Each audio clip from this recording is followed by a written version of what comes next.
Prezados companheiros, bom dia. Muito bom. Para nós é sempre um prazer renovado estarmos aqui. Eu falo nós, porque inclusive estou aqui acompanhado da Graça, todo mundo já conhece também, a minha esposa, era de Colatina. E dessa vez nós desfrutamos um pouco mais de Colatina. Nós viemos na sexta-feira. Adivinhe por quê? Não é? Uma data especial, né? Casamento do Virgílio, da Marli, uma festa bacana, foi tudo maravilhoso.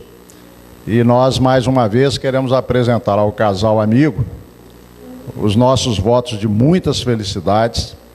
E é muito bom chegar aqui e vê-los, depois daquela festa de sexta-feira, já estão aqui a postos, trabalhando, não é? Isso é muito bacana da gente ver.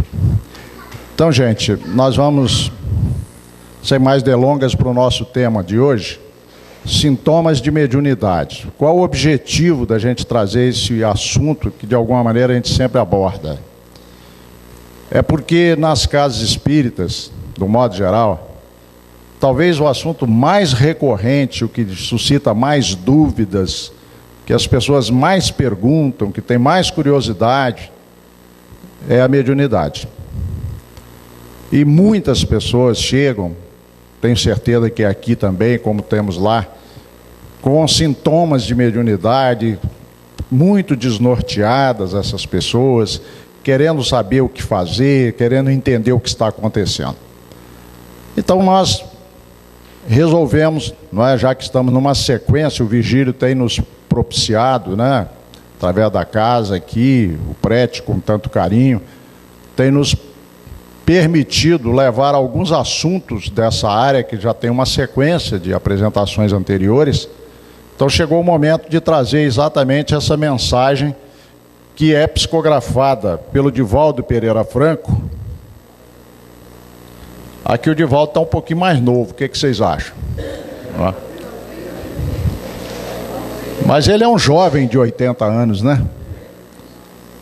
E esse aí, vocês lembram quem é? Não, né? O Manuel Filomeno de Miranda. O Manuel Filomeno de Miranda, ele tem, nesse cenário hoje do movimento espírita, um papel equivalente ao de André Luiz, não é? Nós temos com Chico Emanuel, que é inconfundível, todos sabem, e o André Luiz, que se destaca muito no aspecto científico. Lá com o Divaldo nós temos a Joana de Ângeles, que é a mentora dele, né, o equivalente a Emanuel, e o Manuel Filomeno de Miranda é aquele que chega junto com o Divaldo, principalmente para os assuntos relacionados com obsessão, desobsessão. Ele é um especialista nessa área, não é? Respeitadíssimo. Então, para a gente falar de sintomas de mediunidade e passar uma orientação para as pessoas, né, em torno disso, considerando que pessoas, talvez até não espíritas, venham a tomar conhecimento dessa informação, nada melhor que trabalhar com a autoridade do Manuel Filomeno de Miranda. Então, o que nós fizemos? Nós retiramos trechos de uma página psicografada pelo médium Divaldo Pereira Franco. Isso foi em 10 de julho de 2000, em Paramirim, na Bahia. E o espírito, como já falamos, é o Manuel Filomeno de Miranda. Se vocês quiserem acessar a mensagem completa, porque nós não vamos apresentá-la de forma completa, vocês vão ver que já tem muito texto que nós trouxemos, imagina trazê-la completa. Então, se vocês quiserem ter o acesso à mensagem completa, hoje com a internet é uma facilidade. Aí só no Google e colocar lá sintomas de mediunidade, Manuel Filomeno de Miranda, você vai acessar na íntegra. Tá? Então nós vamos destacar aqui trechos dessa mensagem e vamos analisando com vocês. Vamos lá. Ele começa a mensagem, vou só lembrar rapidamente, falando que a mediunidade é um dom natural do ser humano e que cada vez mais vai se aperfeiçoando na medida em que nós vamos educando as nossas percepções. Nessa altura que a gente começa a nossa análise, ele vai dizer assim: não poucas vezes é detectada, ele está se referindo à mediunidade, por características especiais que podem ser confundidas com síndromes de algumas psicopatologias que no passado eram utilizadas para combater a sua existência. Todos nós sabemos o quanto a mediunidade foi combatida e quanto ela ainda é combatida por muitos, né? Pessoas que têm preconceito com relação à mediunidade e confundem a mediunidade, inclusive, com a loucura, principalmente, não é? Então, realmente ela é confundida com psicopatologias. Imaginem, por exemplo, nós temos dois expoentes claramente no Brasil, na área da mediunidade, que é o Chico e o Divaldo. Todos dois têm a faculdade de ver e ouvir os espíritos. Ora, para alguém que tenha má vontade, o que seria isso? Esquizofrenia. Por quê? Porque a característica primordial, uma das maiores características da esquizofrenia, é o indivíduo ter alucinações auditivas e visuais. Então, alguém pode querer interpretar Chico e Divaldo por esse ângulo. E, no entanto, qualquer pessoa que tenha um mínimo de boa vontade de apreciar a obra dos dois, vai verificar que eles são muito mais sadios mentalmente que a grande maioria da população. É o contrário. Então, graças também a essas contribuições, ao exemplo desses companheiros, muitas pessoas vão revendo o ponto de vista.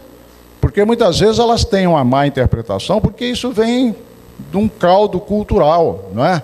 Elas nasceram ouvindo falar do espiritismo de uma forma distorcida. Então, devagar, elas vão percebendo de outra maneira. E graças ao Chico, principalmente, que se tornou mundialmente famoso, foi candidato, inclusive, a Prêmio Nobel da Paz e tudo mais, quer dizer, a mediunidade passa a ter uma outra visão, não é? Então, houve realmente isso. Ela ser confundida com síndromes de psicopatologias e alguns usando-a, né, como arma, né, para combater o espiritismo. Então vamos lá. Na sequência, o Manuel Filomeno vai dizer assim: sutis ou vigorosos, alguns desses sintomas permanecem em determinadas ocasiões, gerando mal-estar e dissabor, inquietação e transtorno depressivo, enquanto que em outros momentos surgem em forma de exaltação da personalidade, sensações desagradáveis no organismo ou antipatias injustificáveis, animosidades mal disfarçadas, decorrência da assistência espiritual de que se é objeto.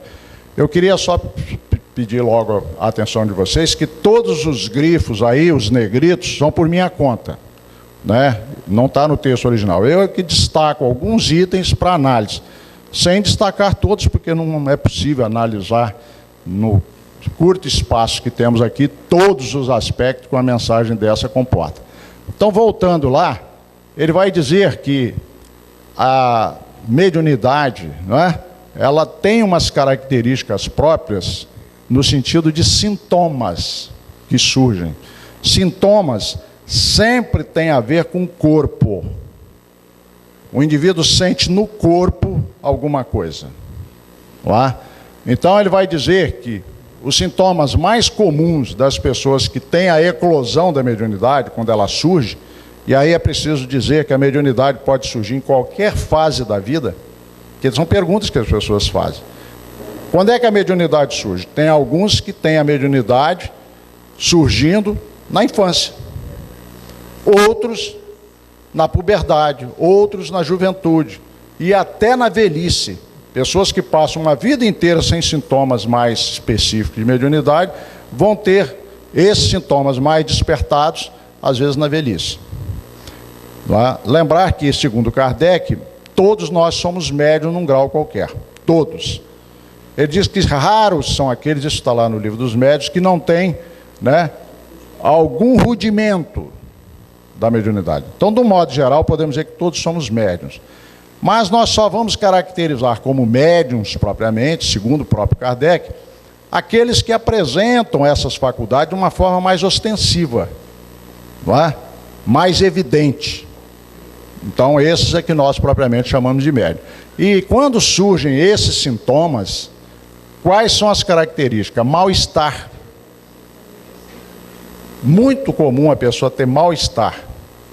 Quer dizer, fisicamente, psiquicamente, a pessoa não fica bem quando surgem esses sintomas. Dissabor, inquietação. A inquietação é talvez uma das características mais presentes quando surgem esses sintomas da mediunidade, o surgimento da mediunidade, não é?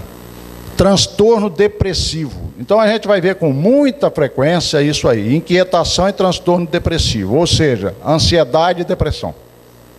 Então a pessoa chega na casa espírita com problema de ansiedade ou depressão e aquela angústia, eu sou médium, o que está acontecendo comigo? Não é? É esse o assunto basicamente que vai acontecer aqui nessa análise nossa. Depois ele vai dizer assim, enquanto que em outros momentos surgem em forma de exaltação da personalidade. É um fenômeno que a gente precisa estar muito atento, principalmente nós que estamos assim de alguma maneira na direção da casa. Tem algumas pessoas que chegam com esse sintoma de mediunidade, mas com exaltação da personalidade. No entusiasmo, achando que vão resolver o mundo, que são missionários. Às vezes fizeram alguma psicografia, Deus sabe como, e achando que aquilo já vai virar livro. Há uma exaltação. Outros chegam na casa, numa empolgação, o presidente diz assim, puxa, tudo que eu precisava chegou. A pessoa que vai resolver todos os problemas, essa pessoa impressionante. 2 meses depois ela some e nunca mais aparece. Mas quando você ouve a pessoa, você fica impressionado com a energia, com o entusiasmo e essas coisas. Exaltação da personalidade. Primeira coisa que nós precisamos tomar cuidado é com essas pessoas, é para não ir logo se entusiasmando e passando cargos para ela e coisas assim. Porque é só exaltação da personalidade. Claro que podem existir exceções, mas cuidado para não se enganar com isso. Sensações desagradáveis no organismo é a queixa mais frequente. É a inquietação, não é? Que é uma das formas que eu gosto, inclusive, de usar como sinônimo de ansiedade. Vocês já perceberam que a ansiedade é uma inquietação? Não é? É um medo de não sei o quê. A gente está sempre com uma sensação de que algo ruim, desagradável vai acontecer, então gera um estado permanente de inquietação. E a pessoa está sentindo uma série de coisas esquisitas e fica nesse estado, não é, de inquietação. Mas a sensação desagradável no organismo é uma queixa frequente. Não é? Nós costumamos não relacionar todas as queixas, porque tem gente que fica com ciúme, diz assim, a minha queixa não foi citada. Né?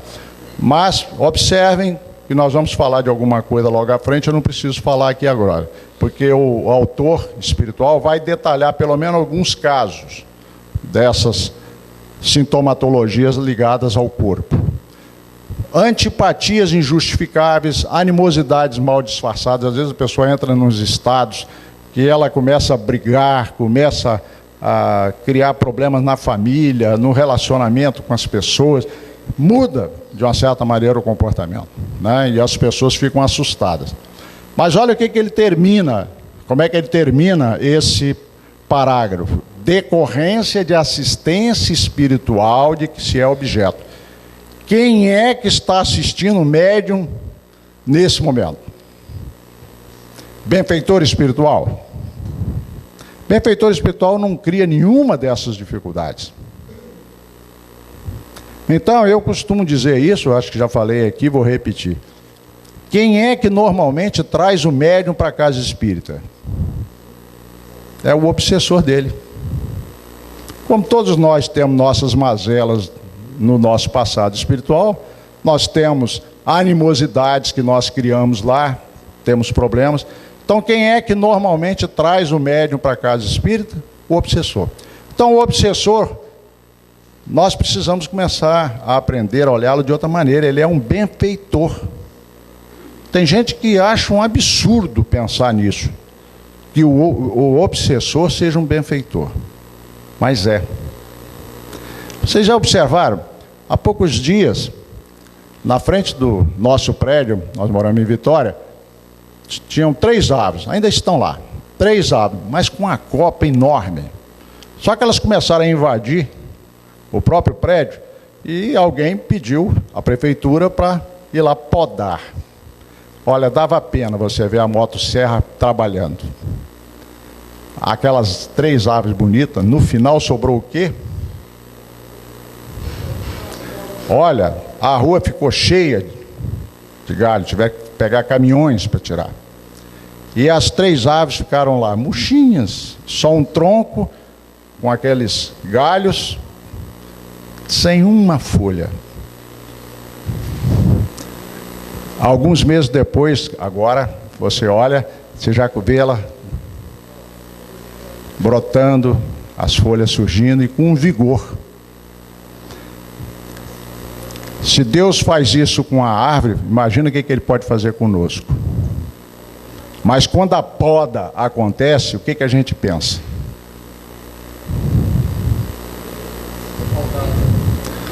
Não é? O que a gente pensa? O arado, quando ele rasga a terra, aquela terra ressecada, você joga a semente ali, não nasce nada. Ela não consegue germinar. Aí o arado vai e faz o que com a terra? Sulca a terra, machuca, corta, rasga. Quando você joga a semente nessa terra, o que acontece? Percebem? O obsessor faz isso.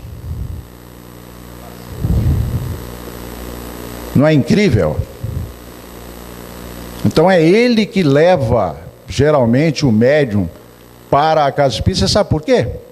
Porque quase que na maioria, os médiuns são todos muito rebeldes. Nós somos rebeldes, do modo geral. Então, se não for o acicate da dor, da dificuldade, da poda, a maioria de nós não acorda.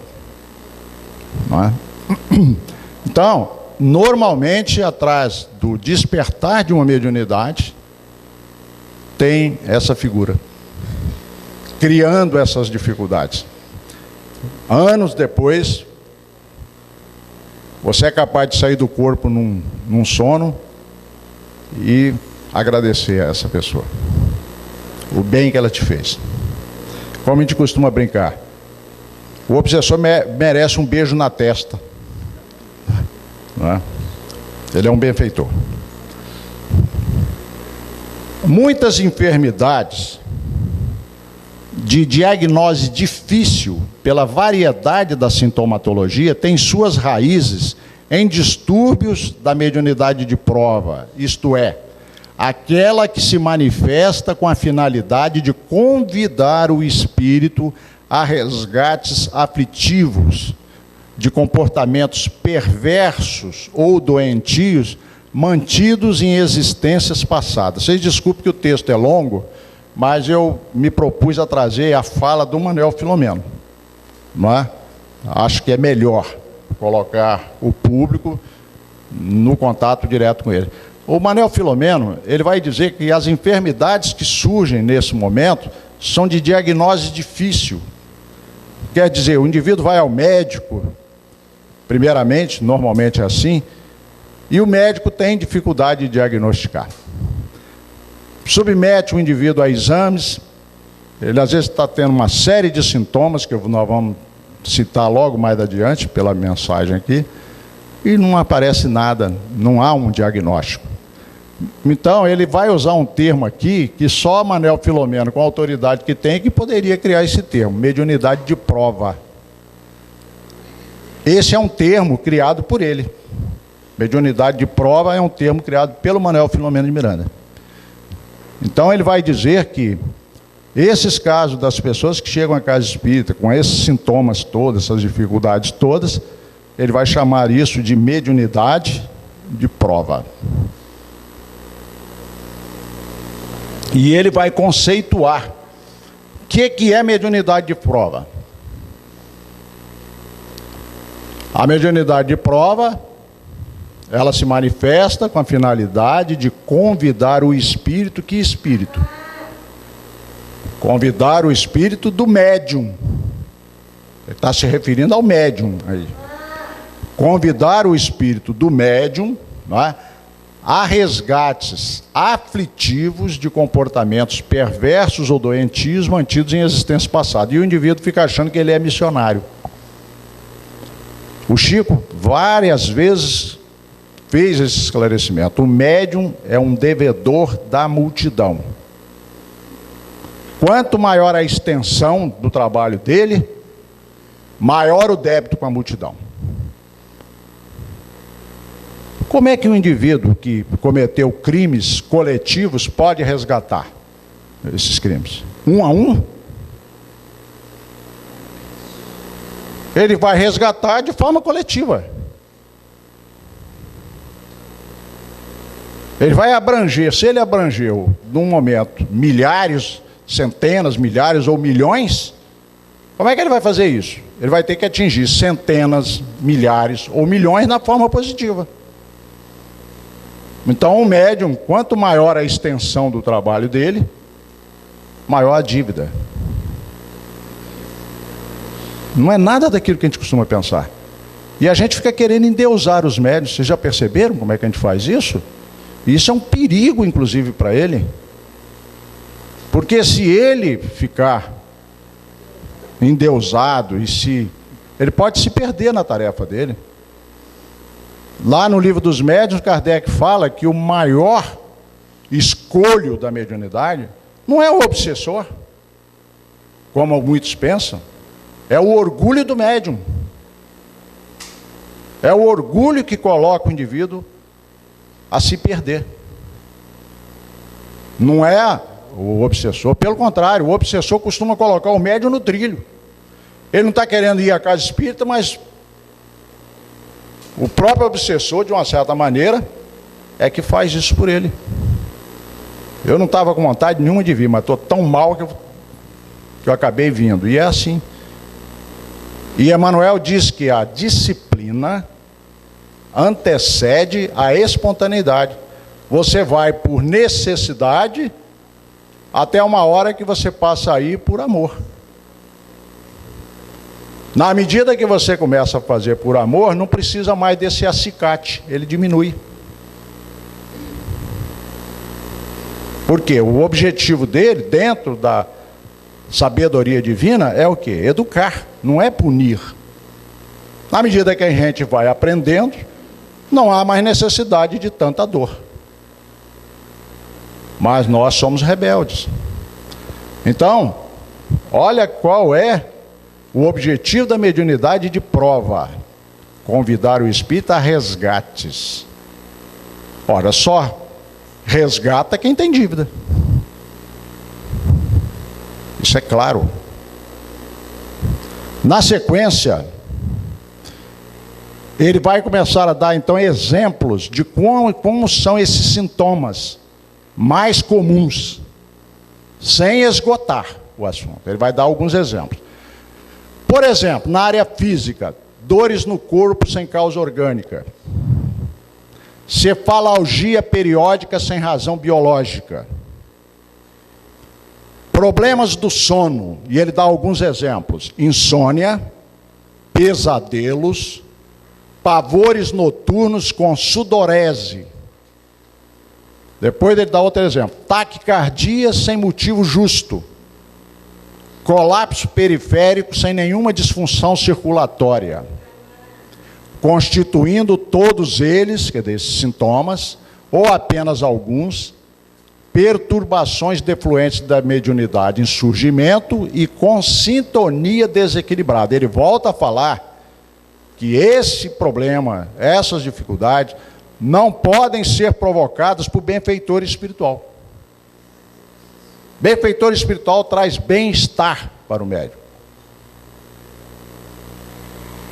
Então, se ele sente isso, são sintonias desequilibradas. E aí, vamos lá. Vamos pegar, por exemplo, dores no corpo. Ele começa com dores no corpo, sem causa orgânica. Há poucos dias atrás, nós atendemos uma médium. Ela é médium mesmo, nós já a conhecemos, já temos uma vivência, né? Eu não vou entrar em detalhe, porque senão vai ficar possível de identificar a pessoa, e a gente nunca quer isso. Mas essa médium, hoje, ela já passou por vários transtornos, inclusive de pânico. Graças a Deus ela superou o transtorno de pânico, que não é fácil, não é fácil. É um transtorno difícil de lidar com ele. Hoje a queixa maior dela são dores no corpo. Ela tem tanta dor no corpo que a médica já não sabe o que fazer. Ela já foi a diversos especialistas. Não é mais nem a fibromialgia, já estão suspeitando de outras coisas. E nenhum medicamento dando solução. Nenhum analgésico levando realmente a um razoável conforto. Dores no corpo. E hoje, uma das queixas maiores dela é a incompreensão da família, porque a vê aparentemente bem e não sabe por que ela só quer ficar deitada praticamente. Tem sido um sofrimento muito grande para essa criatura. Cefalgia periódica sem razão biológica. A cefalgia é a dor de cabeça, como sinônimo teríamos a cefaleia, embora um especialista da área talvez não gostasse muito de ouvir a gente falar assim de forma tão despretensiosa, porque com certeza um especialista terá suas nuances, né, a classificar. Mas, do modo geral, o que o Espírito quis dizer são dores de cabeça, ou até enxaquecas, não é? Que a pessoa tem e que não consegue desvendar. Esse é um dos sintomas na área física que o Espírito está colocando para nós.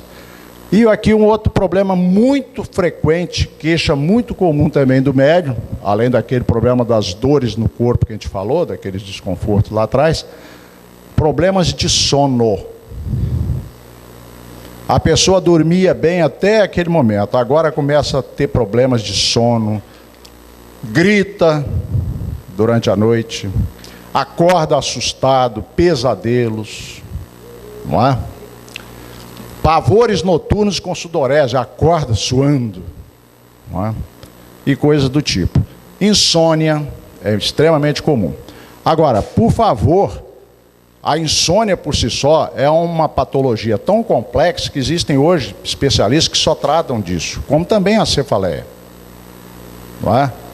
Não vamos aqui minimizar o problema e querer traduzir tudo como influência espiritual. Pode não ser.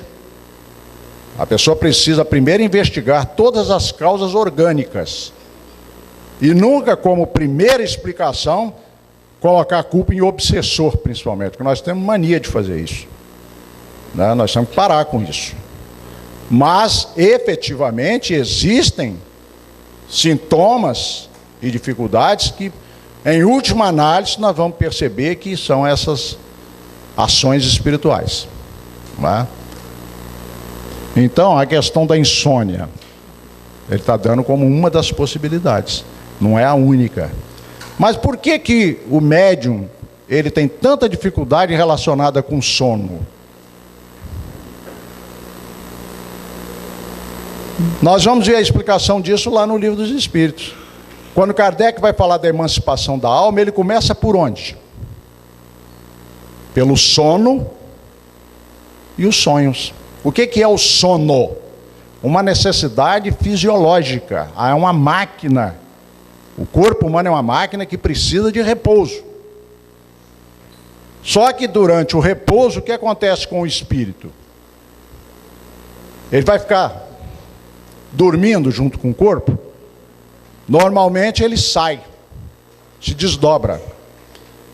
Então, na verdade, as pessoas que não acreditam em mundo espiritual, é porque elas fazem saída do corpo de forma muito inconsciente.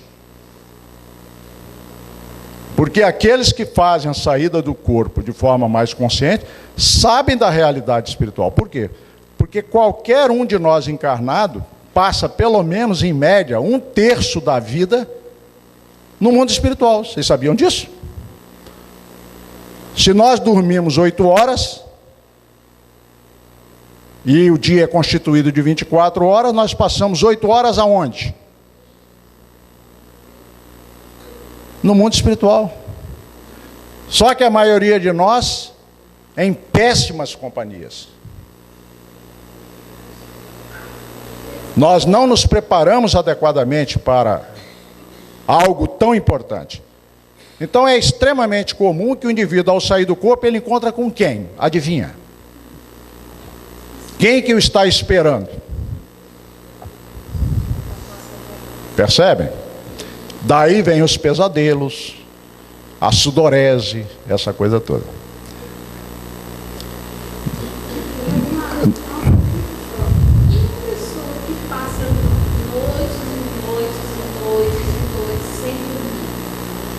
Pois é. Eu conheço uma pessoa que passa noites e noites sem dormir, tem pesadelo, insônia, sonha com coisas ruins, tudo isso ele sonha. É isso aí. Olha, está dito aqui. A resposta está aqui. Muito provavelmente, essa pessoa, depois de esgotar a bateria de testes que a medicina lhe oferecer, pode vir a concluir que ela está nessa área aqui. O que nós estamos pedindo é o cuidado de não ir colocando isso como primeira explicação, mas trabalhar também com essa hipótese que ele está colocando aqui. A obsessão mesmo. Às vezes a pessoa está pensando que é mediunidade em eclosão, mas a coisa está num grau muito mais profundo. Ela pode estar num caso de obsessão severa. Tá certo? E onde é que a pessoa que está no processo de obsessão geralmente tem muita dificuldade? Na área do sono. Porque ela se defronta com facilidade com o obsessor. Não é? Então veja bem, por favor, não tome as minhas palavras de forma distorcida.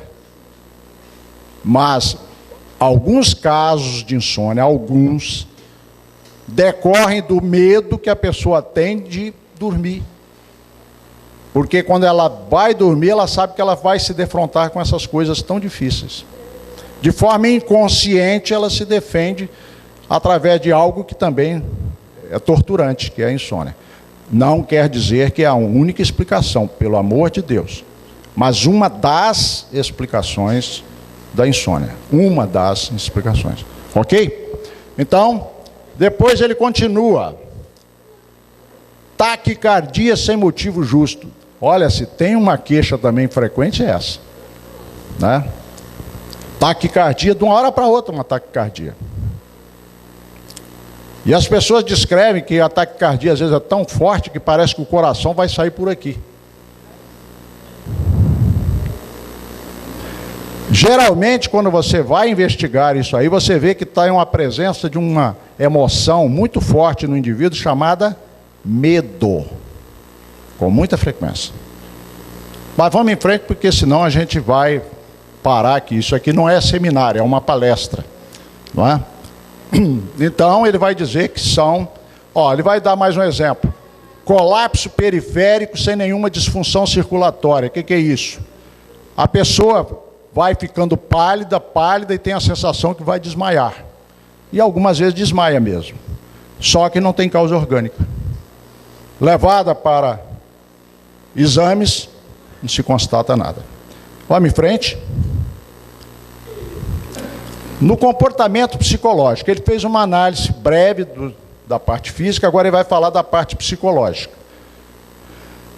Ele diz que no comportamento psicológico ainda apresenta ansiedade, fobias variadas, perturbações emocionais, inquietação íntima, pessimismo, desconfianças generalizadas, sensações de presenças imateriais, sombras de vultos, vozes e toques, que surgem inesperadamente, tanto quanto desaparecem sem qualquer medicação, representando distúrbios mediúnicos inconscientes que decorrem da captação de ondas mentais e vibrações que sincronizam com o perispírito do enfermo. O enfermo aqui é o médium, procedentes de entidades sofredoras ou vingadoras, atraídas pela necessidade de refazimento dos conflitos em que ambos, encarnado e desencarnado, se viram envolvidos. O texto é longo, vamos voltar um pouquinho.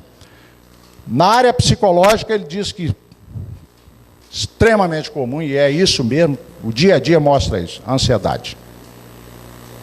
É, assim, extremamente comum a ansiedade. Fobias variadas, que indo a um grau mais extenso, pode chegar ao pânico. Perturbações emocionais variadas. Tem pessoas, por exemplo, que nessas perturbações emocionais choram sem saber porquê, mudam de humor rapidamente, é uma série de dificuldades. Inquietação íntima, que é o equivalente à ansiedade, pessimismo. Nós já tivemos a oportunidade de fazer uma análise aqui sobre isso. E vamos só repetir rapidamente. Pessimismo, gente, é doença. E Norman Vincent Peale, que é o maior especialista da área, que escreveu um best-seller chamado O Poder do Pensamento Positivo, estou repetindo aí. Ele fala que não se sabe por quê, mas a maioria da população é pessimista. Então há uma notícia ruim, que a maioria de nós é pessimista. Mas tem uma notícia boa. Pessimismo é curável. Nós podemos curar o pessimismo. Agora, não esquecer que é um vício mental, mais insidioso que o alcoolismo.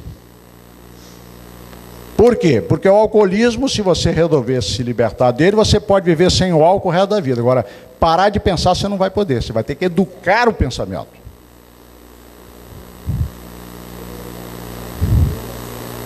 Vocês já perceberam que gula é muito mais difícil que alcoolismo? Por quê? Pelo mesmo motivo.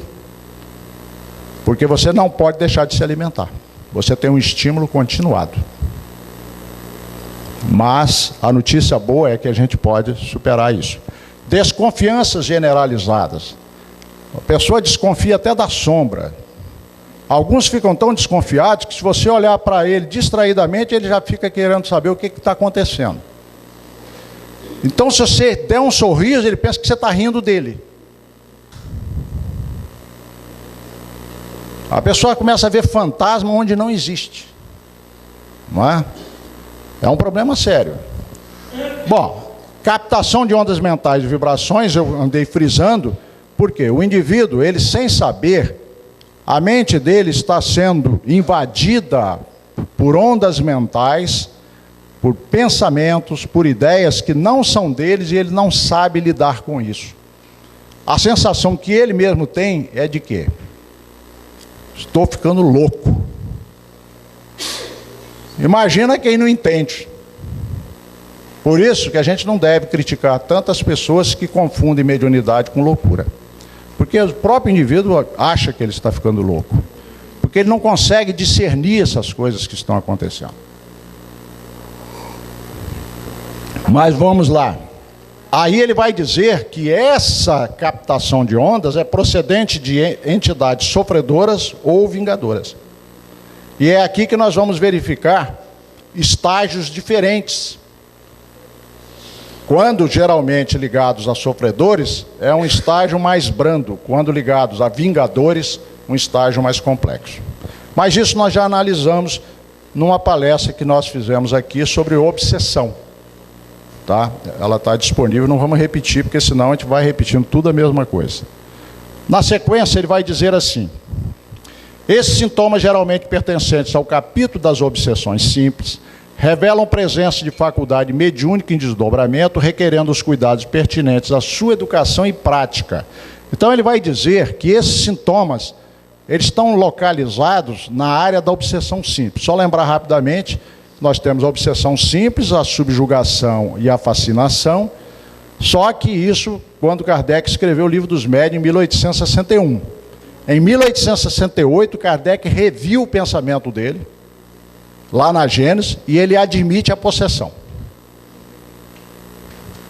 que é um sintoma muito mais característico e a gente vulgarmente chama de incorporação. Não é? Mas não vamos poder entrar aqui, porque senão vai desdobrando demais da palestra. Então, a obsessão simples é o que mais caracteriza esse momento. Só que nós vamos ver pessoas que vão chegar à casa espírita que já estão no processo de subjugação.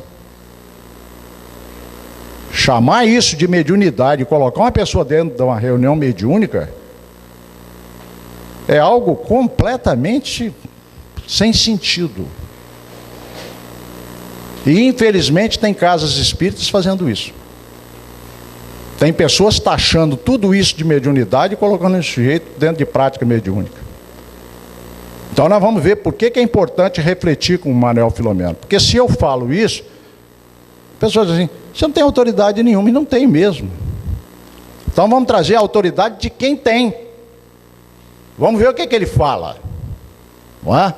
Primeira coisa que ele diz, pertinentes à sua educação e prática. Vocês notaram aí, observaram no texto, que ele coloca a educação antes de prática?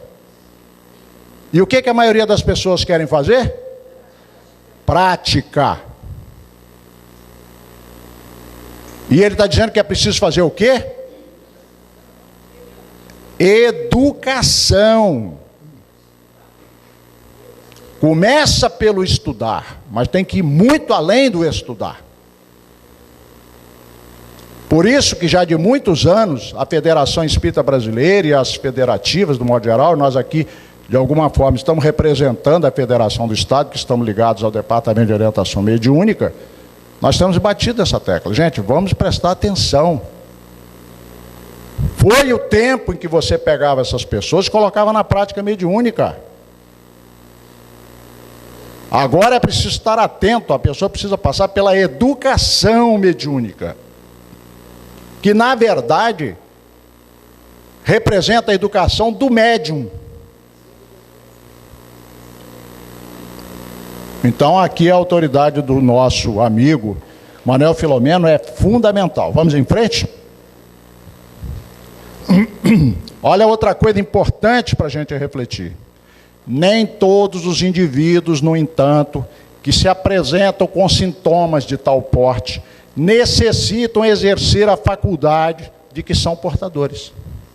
Após a conveniente terapia, que é ensejada pelo estudo do espiritismo e pela transformação moral do paciente, o médium, que se fazem indispensáveis ao equilíbrio pessoal, recuperam a harmonia física, emocional e psíquica, prosseguindo, no entanto, com outra visão da vida e diferente comportamento, para que não lhes aconteça nada pior, conforme elucidava Jesus após o atendimento e a recuperação daqueles que o buscavam e tinham o quadro de sofrimentos revertido. Todos nós sabemos disso.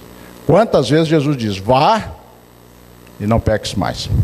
Então, vamos voltar ao texto, porque é muito importante o que ele está dizendo. Muitas pessoas, ele está dizendo, nem todos os indivíduos se apresentam com esses sintomas, apesar de ser médiums, têm tarefa na mediunidade. Daí o primeiro erro de Jair, taxando o sujeito, taxando o indivíduo de médio e julgando em tarefas mediúnicas. Precisamos ter esse cuidado, ele está chamando a atenção, porque nem todos têm compromisso na área da mediunidade. Agora, o que eles precisam? Sejam esses que têm e os que não têm. O que ele vai recomendar? A conveniente terapia. Qual é que é essa terapia?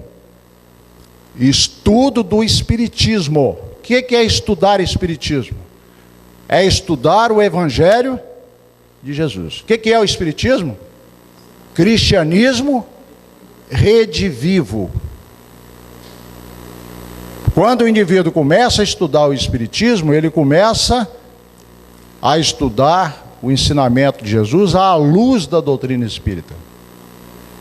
E ele vai ser convidado o tempo todo aqui. Reforma íntima. Se vocês observarem bem, do primeiro dia que você entrou numa casa espírita, até o dia que você entrar pela última vez, espero que não aconteça, você vai ouvir sempre muitas palestras, muitas coisas, mas o pano de fundo é sempre o quê? Reforma íntima. E tem pessoas que entram na casa espírita, de preferência na hora que está acabando a palestra, para tomar o passe, porque eles querem passe de mágica. E o que realmente promove a mudança no indivíduo? É o conhecimento da doutrina. O que realmente promove a saúde do indivíduo? É ele mudar o seu modo de pensar. Se você muda o seu modo de pensar, você muda o modo de sentir. Sentir é no corpo. As próprias reações orgânicas desagradáveis vão suavizando, porque você muda o modo de pensar. Muda o modo de sentir. Vai trazendo para o seu domínio emoções que até agora te dominavam. Mas isso é preciso aprender a fazer. E se você muda o modo de pensar e muda o modo de sentir, você muda o modo de agir. Então, o que é fundamental para o médium em desequilíbrio? O médium que tem esses distúrbios, colocá-lo numa reunião mediúnica ou colocá-lo para conhecer a doutrina? É isso que está muito claro no texto, ou eu estou interpretando errado?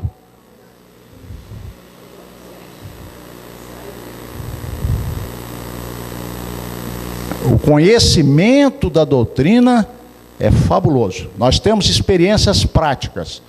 Pessoas que chegam com esses distúrbios, pensando que iam para a reunião mediúnica, elas vão para as reuniões doutrinárias, tomar o passe, aprender a estudar a doutrina em casa e em grupo.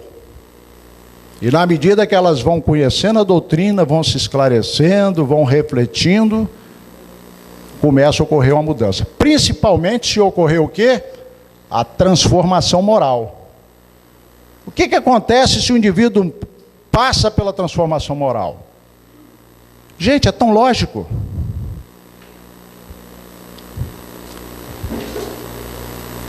Qual é a grande causa dos distúrbios que o médico está sentindo? Suas emoções descontroladas, que por sua vez convidam espíritos na mesma faixa. Se você começa a organizar o seu pensamento e as suas emoções, você começa a mudar as suas companhias. Mas se não houver transformação moral, essa mudança não acontece.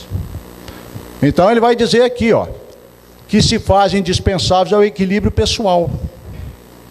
Não é resolver o problema do obsessor, é o problema do indivíduo.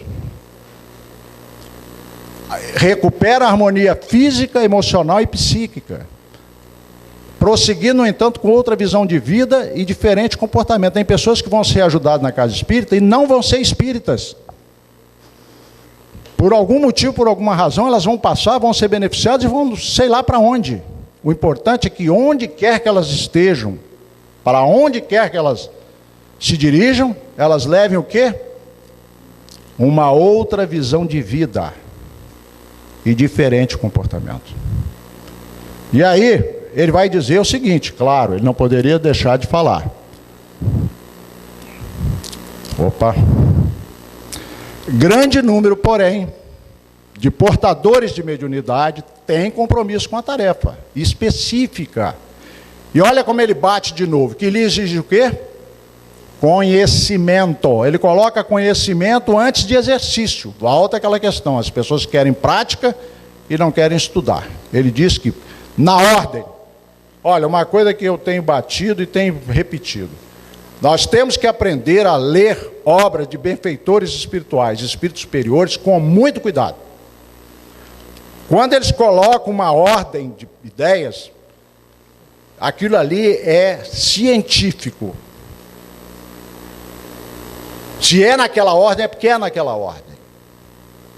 Não é por acaso. Não é como nós fazemos, que falamos de forma irrefletida. Eles não, quando eles colocam uma ordem, é porque é aquela ordem. Ele está dizendo que a ordem é conhecimento, exercício, abnegação. O que é abnegação? Renúncia. Muitas vezes o médium não consegue renunciar nem à novela das... Eu falava das 8, que agora é mais 8, não sei nem que horário que é. Das 10, das 9, sei lá o quê.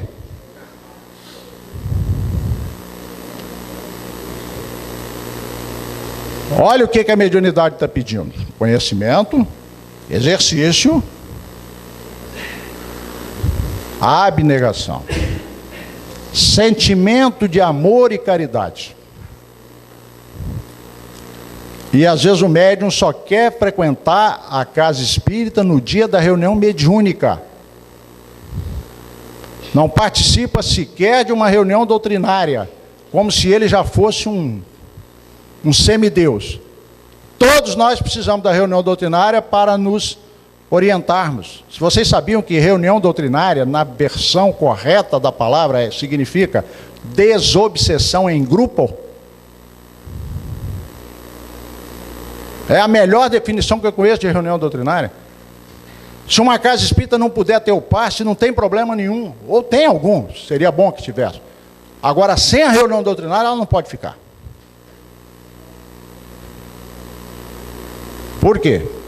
Porque a reunião doutrinária é a que traz o conhecimento da doutrina. Muitas vezes nós vamos assistir uma palestra de 1 hora, de repente a pessoa fala 1 minuto, uma frase que é tudo que nós precisamos ouvir. Não é mérito de quem está falando, é mérito de Jesus, porque são os ensinamentos de Jesus que estão sendo colocados, que são capazes de nos transformar. Por isso que ele está dizendo que é tão importante passar primeiro pelo estudo, depois separar aqueles que não vão seguir a tarefa mediúnica e aqueles que vão. Agora, aos que vão, ele está dando o caminho. E aí o que ele diz? A fim de atrair os espíritos nobres. E é por isso que o médium começa a melhorar. Porque ele atrai espíritos nobres, com a sua mudança de comportamento. Se não houver mudança de comportamento, eu gosto de repetir. Teve uma vez que eu vim aqui fazer uma palestra, você estava usando uma camisa aqui que eu nunca mais esqueci aquela frase. Cadê Virgílio? Aquela camisa, Virgílio, você precisa reeditar. Eu não sei se você já reeditou, mas eu nunca mais esqueci aquela frase. Nada muda se você não muda. Se a gente parar para pensar só nisso, olha que ensinamento. Nada muda se você não muda.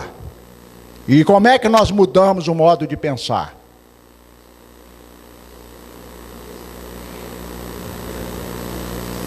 Como? Precisamos conhecer, precisamos estudar, refletir. É tão óbvio. Na sequência, quando, porém, os distúrbios permanecerem durante o tratamento espiritual, convém que seja levada em conta a psicoterapia consciente, através de especialistas próprios, com o fim de auxiliar o paciente médio a realizar o autodescobrimento, liberando-se de conflitos e complexos perturbadores que são decorrentes das experiências infelizes de ontem como de hoje. O horário não vai permitir a gente entrar com muito detalhe, só lembrar que ele está dizendo o seguinte: se o indivíduo veio fazer a terapia espiritual, está fazendo tudo o que precisa, e ainda persiste em determinadas dificuldades, é preciso trabalhar com a necessidade da psicologia e da psiquiatria. Quando falo psicologia, inclui-se aí todas as psicoterapias, a psicanálise e qualquer outra. Mas o cuidado, porque às vezes o indivíduo traz muitas dificuldades na área emocional e ele precisa de uma ajuda especializada. Muitas vezes ele vai buscar isso nos livros de autoajuda que a própria doutrina tem oferecido. A Joana de Anjos, então, se especializou nisso. Mas muitas vezes ele não dá conta sozinho de fazer isso. Então ele precisa de uma ajuda de um profissional. Graças a Deus que existem esses profissionais. E também atentar para a psiquiatria, porque dependendo dos distúrbios, o indivíduo precisa de auxílio da psiquiatria. Se alguém ainda tem dúvida disso, pense o que seria o médium nessas condições lá no Japão, lá na Rússia. Ele faz o quê? Lá não tem espiritismo, senhores. Como é que ele faz?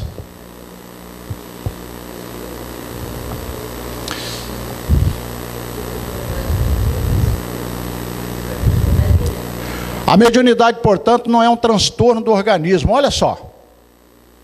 Tem gente achando que a mediunidade é uma doença. E é um transtorno do organismo. Não é um transtorno do organismo. A mediunidade em desequilíbrio é que leva o corpo a um transtorno. Mas ela por si mesma não é. É preciso refletir sobre isso e tirar esses paradigmas que foram colocados em nossas cabeças.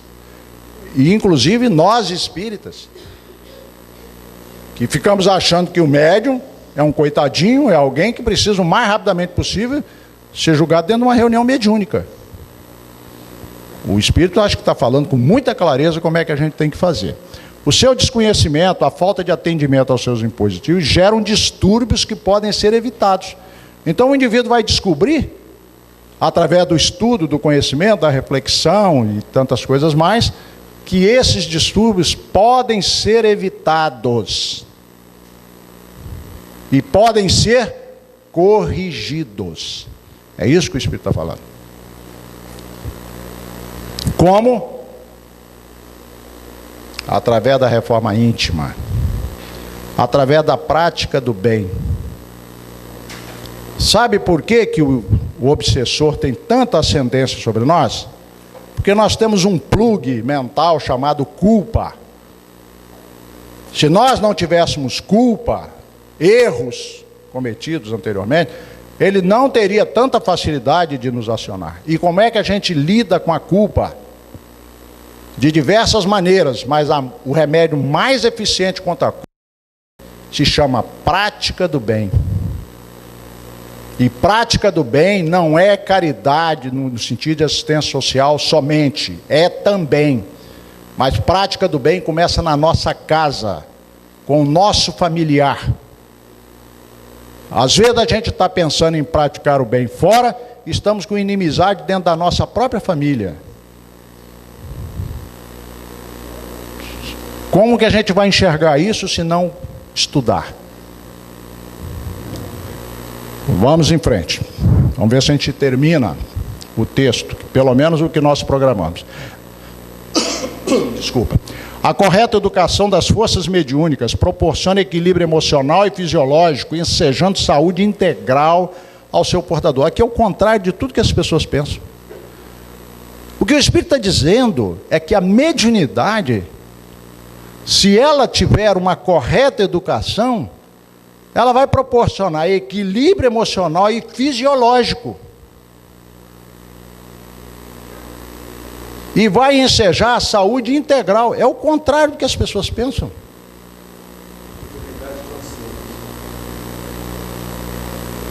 Percebem do que ele está nos alertando? Tem pessoas achando que por serem médios eles têm uma carga horrível, uma herança talvez até maldita, um karma pesado e quantas coisas mais você coloca na cabeça. Olha o que o Espírito está falando. A correta educação. Aí é que está o desafio. O que é correta educação? É dever de casa. Vamos parar para pensar nisso. Ele está dizendo que a correta educação dessas forças proporciona equilíbrio, saúde integral. É o contrário do que a gente pensa. Cuidadosamente atendida, a mediunidade proporciona bem-estar físico e emocional. Ele repete. Contribuindo para a maior captação de energias revigorantes que alçam a mente a regiões felizes e nobres, de onde se podem aurir conhecimentos e sentimentos inabituais, que aformoseiam o espírito e o enriquecem de beleza e paz. Uma das companheiras que nós estávamos um dia conversando, ela falava o seguinte para nós: a mediunidade tem uns negócios engraçados. É bom você ouvir o depoimento de uma pessoa. A mediunidade tem umas coisas engraçadas. Ela joga, às vezes, a gente numa situação horrorosa, por causa das sintonias mentais que a gente cria. Mas, por outro lado, quando a gente também faz uma meditação, faz uma oração e entra em boas sintonias, a gente vai a lugares que as pessoas não conhecem também. Ora, eu costumo brincar, o que dá em Chico, dá em Francisco.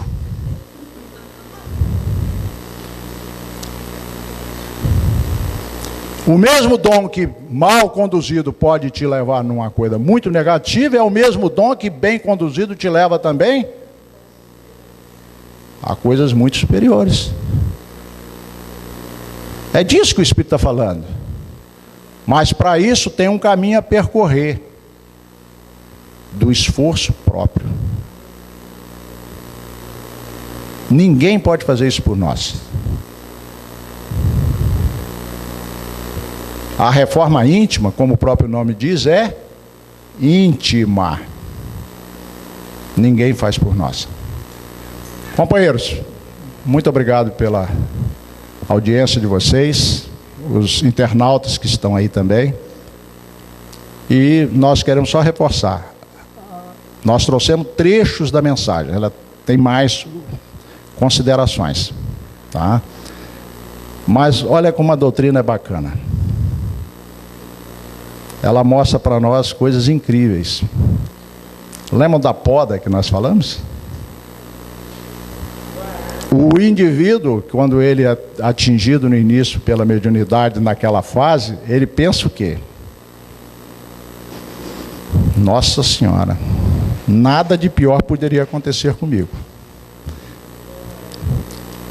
O Divaldo já fez revelações nesse sentido, dizendo que numa fase crítica da vida dele, muito jovem ainda, sem entender esses enigmas, esses conflitos, essas coisas todas que estavam acontecendo, ele estava tão desesperado que um dia ele foi ao elevador Lacerda. Todo mundo sabe o que é o elevador Lacerda em Salvador. É um ponto turístico, do qual você descortina um cenário lindo, mas ele foi lá para quê? Para suicidar.